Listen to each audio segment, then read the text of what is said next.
কাবিল যে কুরবানি দিয়েছিল এই কুরবানিকে আগুন এসে আসমানে উঠে নিয়ে গেছে। নিয়ে যাওয়ার পর ওই কুরবানিকে জান্নাতের মধ্যে ছেড়ে দেওয়া হয়েছে। জান্নাতের মধ্যে কুরবানি চলাচল করতে করতো।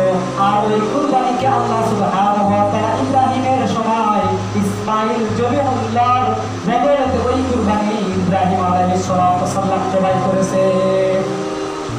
মুসলমান ভাইরা আমার, আগুন এসে তখন আদম আলাইহিস সালামের ছোট সন্তান হাবিলের কুরবানিটা কবুল হয়ে গেল। কবুল হওয়ার পর যখন কুরবানি কবুল হলো তখন দুই ভাইয়ের মধ্যে বড় ভাই কাবিল হিংসা বিদ্বেষ শুরু করলো।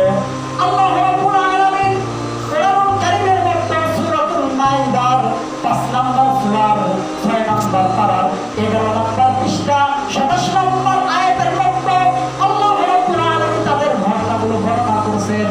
আল্লাহ বলেছেন ইয়াতলু আলাইহিম আপনি আদাম বিল হক।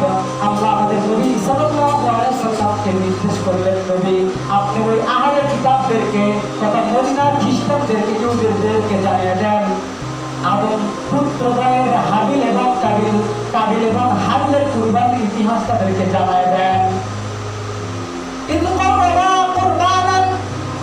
কুরবানান ফাতাকাব্বালা মিন আহাদিহিমা ওয়া লাম ইয়াতাকাব্বাল মিন আল-আখির।